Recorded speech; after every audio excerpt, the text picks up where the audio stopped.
오늘의 말씀은 누가복음 15장 11절에서 32절입니다. 예수께서 말씀하셨다. 어떤 사람에게 아들이 둘 있는데 작은 아들이 아버지에게 말하기를 아버지, 재산 가운데서 내게 돌아올 몫을 내게 주십시오 하였다. 그래서 아버지는 살림을 두 아들에게 나누어 주었다. 며칠 뒤에 작은 아들은 제 것을 다 챙겨서 먼 지방으로 가서 거기서 방탕하게 살면서 그 재산을 낭비하였다.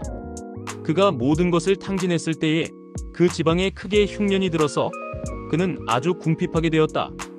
그래서 그는 그 지방의 주민 가운데 한 사람을 찾아가서 몸을 의탁하였다. 그 사람은 그를 들러보내서 돼지를 치게 하였다. 그는 돼지가 먹는 쥐염 열매라도 좀 먹고 배를 채우고 싶은 심정이었으나 그에게 먹을 것을 주는 사람이 없었다. 그제서야 그는 제정신이 들어서 이렇게 말하였다.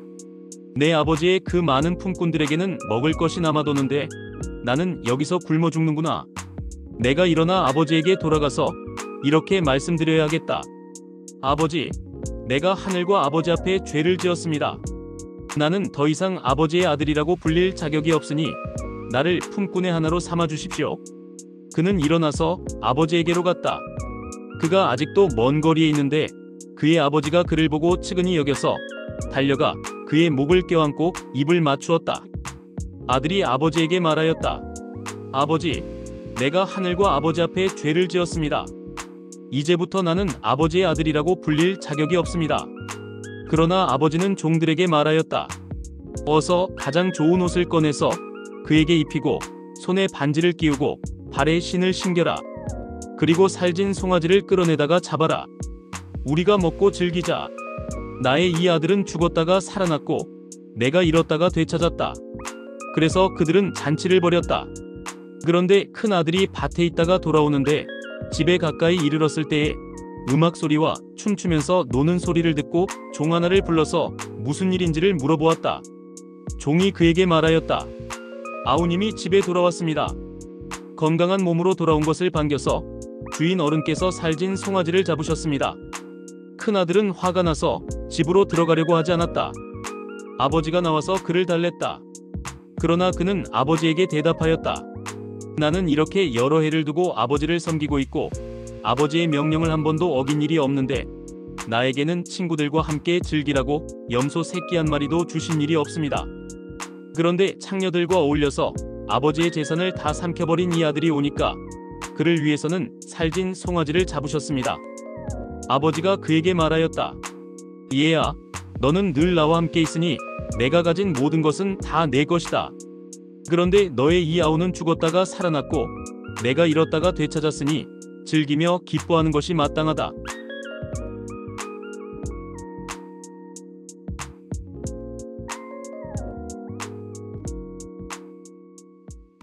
아버지의 유산을 일찍 상속받았던 작은 아들은 재산을 탕진하고 집으로 돌아왔습니다. 큰 아들이 밭에 있다가 돌아오는 길에 동생의 소식을 들었던 것을 보면 그 가족이 농사를 짓고 있었음을 알 수 있습니다. 당시 많은 사람들이 농사를 짓고 있었다는 점을 고려하면 작은 아들은 아버지로부터 상속받은 땅을 팔아 현금화하여 떠났을 것입니다. 집안 대대로 상속받은 땅이었을 텐데 그것을 팔아 먼 지역으로 떠난 작은 아들은 무척이나 괘씸한 아들이 아니었을까 싶습니다. 더구나 살아계신 아버지께 미리 상속분을 달라는 것도 당시 관점에서는 매우 무례한 행동이었습니다. 이 비유에서 모든 재산을 탕진한 자식을 반기는 아버지의 관대함은 두 아들의 태도와 크게 대비됩니다. 작은 아들은 가산을 탕진하여 유대인들이 지저분하게 여기는 돼지의 밥그릇까지 탐할 정도로 수치스러운 상황에 처했습니다.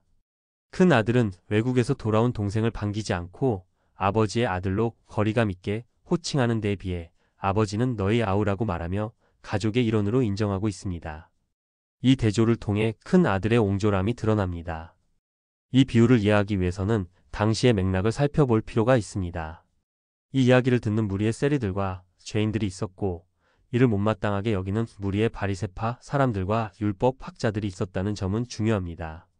오래도록 아버지를 섬기며 아버지의 명령을 한 번도 어긴 일이 없다고 자부하는 큰 아들은 바리새파 사람들과 율법 학자들을 상징합니다. 반면 아버지를 수치스럽게 한 작은 아들은 세리들과 죄인들을 나타냅니다. 이 비유가 예수님과 부정한 사람들의 식사에 대한 비난에서 시작되었다는 점을 고려하면 이러한 대비는 자연스럽습니다. 관대한 아버지는 내 아우가 죽었다가 살아났으니 기뻐하는 것이 마땅하다고 큰 아들을 타이릅니다. 이후 큰 아들의 반응은 열린 결말로 남아있어 우리에게 스스로 생각할 여지를 남깁니다.